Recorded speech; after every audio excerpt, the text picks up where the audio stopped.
이번엔 기상청 연결해서 지진 발생 원인과 추가 여진 상황 등에 대해 좀 더 자세히 알아보겠습니다. 네, 박순천 기상청 지진화산연구과장 연결돼 있습니다. 안녕하십니까? 네, 안녕하세요. 네, 안녕하십니까. 이번 지진이 규모 4.8인데 4.8 정도면 어느 정도라고 볼 수 있을까요? 강진이라고 봐도 될까요? 우리나라에서 발생하는 지진 중에서는 비교적 큰 규모의 지진입니다. 예를 들어서 쉽게 비교할 수 있는 것은 2017년 경북 포항에서 발생한 규모 5.4의 지진과 비교를 할 수 있을 텐데요. 네. 포항 지진보다는 한 15배 정도 작은 규모의 지진이고 규모 4.8로 해당 지역에서는 관측된 이래 가장 큰 규모의 지진이었다고 말씀드릴 수 있겠습니다. 예. 자, 보통 우리나라에서 지진이 발생을 하면 영남 지역에서 많이 발생하곤 했는데 이번에는 호남 지역인 부안에서 발생했습니다. 그럼 이걸 이례적이라고 봐야 하는 겁니까? 규모 4.0 이상의 지진만 보면 전남 전북 지역에서 발생한 사례는 과거에 없었기 때문에 그 규모만 본다면은 다소 이례적이라고 볼 수는 있겠지만 전북을 포함해서 전국 내륙에서는 규모 3에서 4 정도의 지진들은 산발적으로 좀 발생하는 경향이 있기 때문에 어디서든 지진 활동들이 있을 수 있다고 생각을 하시면 좋을 것 같습니다. 네, 이제 호남은 평소 지진이 잦지 않았던 지역인데요. 지진 발생 때가 움직였다 이렇게 봐야 할까요? 원인은 어떻게 보십니까? 물론 지진이 발생하는 원인은 단층 활동에 의해서 단층이 움직이면서 지진이 발생하는 것이기 때문에 단층의 움직임에 영향을 받았다고 생각을 할 수가 있을 텐데요.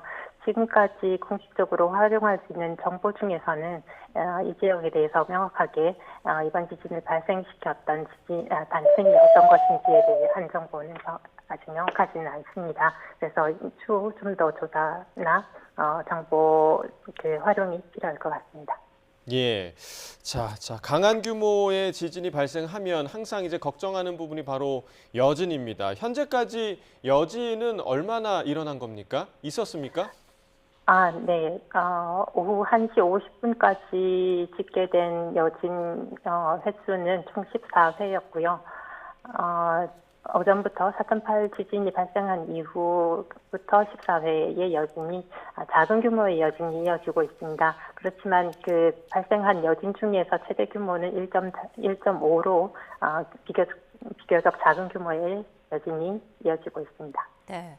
부안군 남쪽 3km 지점에서 또 한 차례 이제 지진이 발생했다 이런 소식이 지금 전해졌는데 추가로 또 강한 지진이 일어날 가능성은 어떻게 보십니까?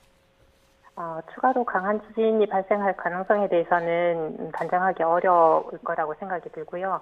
그렇지만 이 정도 규모의 지진이 발생하면 과거 한반도에서 발생한 지진 사례를 봤을 때 유사한 규모의 지진이 발생하면 수일에서 일주일 이상, 때로는 수개월 이상 여진이 이어질 수도 있습니다. 그렇기 때문에 이번 지진의 경우에도 당분간은 여진이 지속될 수 있다고 생각이 되고요.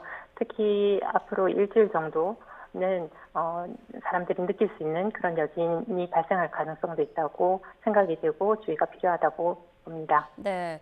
조금 전 들어온 소식 다시 한번 좀 말씀드리면 오후 1시 55분에 전북 부안군 남쪽 4km 지역에서 규모 3.1의 지진이 발생한 것으로 지금 전해졌는데요. 이것도 앞서 발생한 지진의 여진이라고 보면 될까요? 네. 제가 인터뷰 준비를 하는 사이에 분석이 된 것 같은데요. 네. 네, 말씀하신 것처럼 1시 55분에 규모 3.1의 지진이 발생한 것으로 분석이 되었고, 위치상으로 봐서는 오전에 발생한 4.8의 지진의 여진으로 보입니다. 예. 자, 지진을 느꼈다 이런 신고가 오늘 이제 수백 건이 들어온 걸로 알고 있습니다. 근데 이 지진을 서울에서도 느꼈다 이런 신고가 들어왔거든요. 자, 전북 부안에서 발생을 했는데 서울까지 느낄 정도, 그러니까 그 정도로 멀리까지 전달이 될 수 있는 겁니까? 네. 규모 4.8의 지진은 비교적 우리나라에서 관측된 지진 중에서는 비교적 큰 규모의 지진이고요. 이 정도 지진이 발생하면 그 넓은 범위까지 진동이 영향을 미칩니다. 그래서 그 지진을 감지한 진도를 분석했을 때 가까운 그 진앙에서 가까운 전북 지역에선 최대 진도가 5 정도였고요. 예. 그리고 충청도와 경상도, 인천, 서울까지도 진도 3 내지는 2의 진동이 감지됐을 것으로 그렇게 분석이 되고 있습니다. 네, 많은 분들이 기억하시는 게 경북 포항과 경주에서 발생했던 지진인데요. 경북 포항은 6년 전이고 경주에서는 2016년에 지진이 발생했죠. 그때 지진과 이번 지진을 좀 비교해 본다면 어떨까요? 2016년에 발생한 경주 지진의 경우에는 최대가 본진의 규모가 5.8이었고요.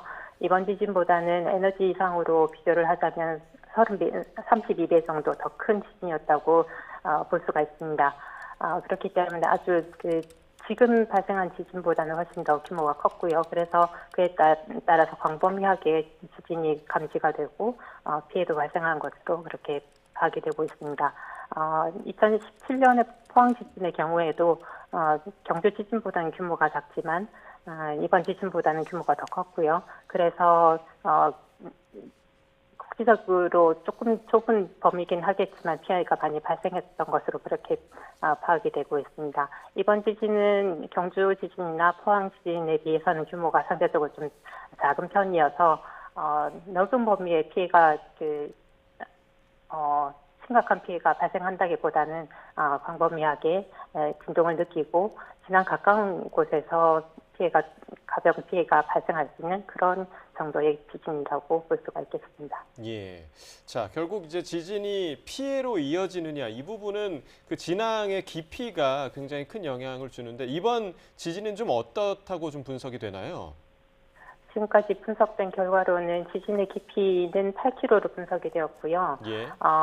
우리 한반도에서 발생한 지진의 많은 지진들이 깊이 5km에서 15km 사이에 발생합니다. 예. 그렇게 분석이 되는데 이번 지진은 진앙 깊이가 8km로 분석이 되었기 때문에 어느 정도 일반적인 한반도에서 발생하는 지진의 특성과 유사한 깊이를 가지고 있지 않나 생각이 듭니다.